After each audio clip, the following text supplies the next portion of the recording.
So good morning class. Today we will discuss about a constructive approach. Now this presentation is made by our three group members named Atharv Saklani, Ashish, Arpit Panda. Today we are going to discuss about constructive approach. So what is constructive approach?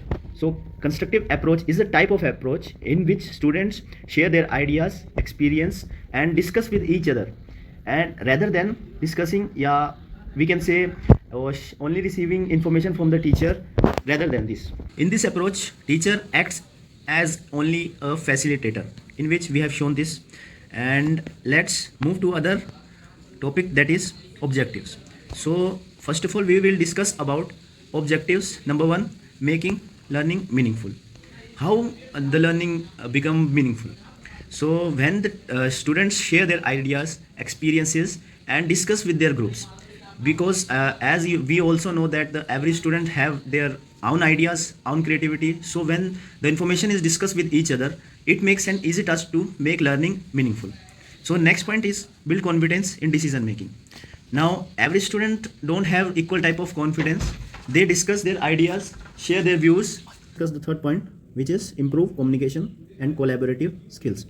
Already we have discussed that there is group discussions in which students share their ideas and share their views. So this helps to develop or improve their communication skills. Now we will move to the key components. So first of all, the first key component is active learning. What is active learning? Active learning is a type of learning in which learners participate in the learning process actively. Not only teachers share the information to the students. So students plays an important role in this approach. So next point is prior knowledge. What is prior knowledge? Prior knowledge is a type of knowledge that the students already have and they discuss with each other to achieve the specific goal. Next point is collaborative learning. In collaborative learning, students usually learn through their group work, teams in which they share their ideas to achieve some specific goals. Next point is problem solving. In problem solving, we already know that there are groups and teacher give the task or problem. So when they share their views and discuss their ideas, this helps students to solve their problem and achieve the answer. Now moving to the next part of the video, I, Ashish Raj, will be explaining you the principles of constructive approach. Principles of constructive approach has 5 parts. Now moving to the first part, that is principle of active learning. Principle of active learning states that every learner should participate in the decisions or the group activities that are given to them. It can be anything, that can be problem solving activities, okay, and either it can be the decisions or discussions that are provided, the questions that are provided to a certain group. They should be actively participating in each decision. The second point, principle of social interaction. Now principle social interaction says that every learner should participate in group works, also interact with peers and teachers to enhance their knowledge.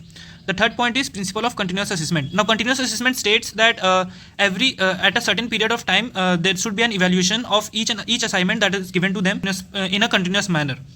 Okay, principle of reflection states that a student evaluates its own learnings that helps them to understand themselves. Now principle individual differences. Individual differences states, as we can know, that every individual their own ideas that they put up in their minds and they give. So each decision or each the answers or each the learning every student has according to their individuals.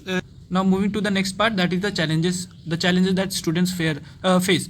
The first point is nervousness. They are very nervous to share their ideas to the teachers, which affect the confidence that they have.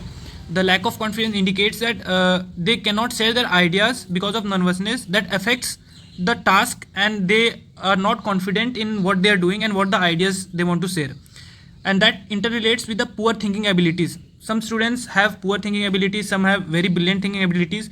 So the lack of confidence and the nervousness makes the child think very poorly and they do not share their ideas, and which also affects that less participation. Teachers are responsible for active participation of the students, but due to these 3 factors, we see that there is very less number of students that participate in the activities that are given to them.